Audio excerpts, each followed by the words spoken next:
I just found something that said, you were quoted as saying in talking to Real America's Voice that whereas January 6th was just a riot at the Capitol, and if you think what our Declaration of Independence says, it says to overthrow tyrants. So do you think that the assault on the Capitol was a legitimate exercise of popular insurrection?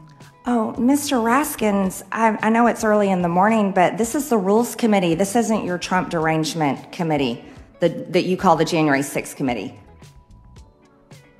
My last name doesn't have an S on it, Ms. Greens. I apologize, okay. Mr. Raskin. Okay, you've been talking about the Second Amendment. You came here to talk to us about the Second Amendment, right? I'm here to talk about due process rights and protecting Americans' due process rights. All right, so I just want to be clear. You've been quoted at least as saying that the January 6th riot at the Capitol was in the spirit of the Declaration of Independence, which says you can overthrow tyrants. You've also testified that people have a right to carry guns, presumably wherever they want to go. So it seems to me that lots of people were armed on that day, but the logic of your argument is that everybody could have been armed and brought their weapons with them. And I'll take that as a conclusion. What evidence do you have that a lot of people were armed that day? Mr. Raskin, do you have that to introduce into the record? Just wait for it. But when it comes out, presumably you'll be supporting it, right? That they would have a right to have guns and knives with them. Is that right? Mr. Raskin. Is that your position? No, Mr. Raskin. Well, no, I'm going to ask the questions here because this is the Rules Committee. You're not a member of the Rules Committee, Ms. Green. Are you? Are you a member of the Rules Committee? I'm a witness here at the Rules Committee. Okay, so let me just ask you a question. That is talking about due process rights, not your lies about January 6th, about President Trump and others. Okay. I never mentioned him. You've brought him up. Politicians like Marjorie Taylor Greene, Matt Gaetz, and Lauren Boebert rely on sound bites and gotcha moments to increase their notoriety and their influence, as well as to fundraise. They're not all equally capable of actually delivering those moments. And in Greene's case, she forgets that some people take her words seriously, and a lot of people don't like what she has to say. You know, some of the criticism is because and by the way, you're getting criticized on the left, on the right, in the media, you know, everybody, a lot of people are criticizing you, and the reason that they are is because they're saying that you're creating drama during this election year. How is this leading to re-electing President Trump? How is this leading to the American people believing that the Republicans can govern? People are saying, look, she's creating chaos. She's making the entire party look like it's disrupted. Your reaction and response to those criticisms?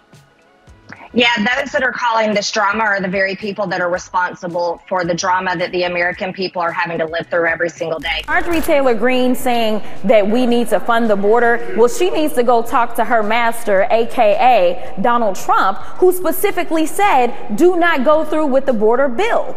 And that's the only reason they don't have anything. So if she has a problem, she needs to go talk to Donald. Specifically, people are increasingly worried that she's under the spell of Vladimir Putin. Now, Marjorie Taylor Greene has been a darling of Russian state media for a long time, and now even people in her own party are starting to poke the bear and call her out. Well, Moscow Marjorie has reached a new low. You know, during the Russian Revolution, Lenin talked about American journalists who were writing glowing reports about Russia at the time as useful idiots.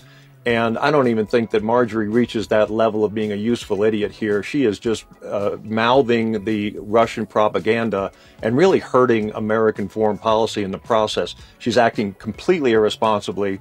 And again, when history looks at this period of time, Russia invaded Ukraine. Ukraine is fighting for its freedom, and we should be with the freedom fighters in this war. I think she's uninformed. She is a total waste of time. She is a horrible leader. She is dragging our brand down. She, not the Democrats, are the biggest risk to us getting back to a majority.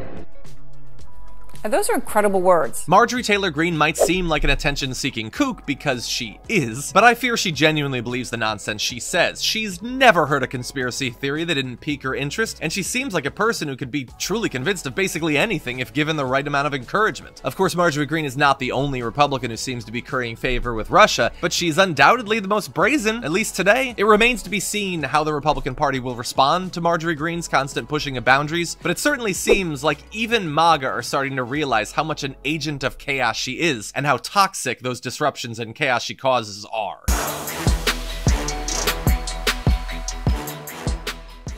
Thanks for watching our video. Did you know that you can support our show by becoming a subscriber?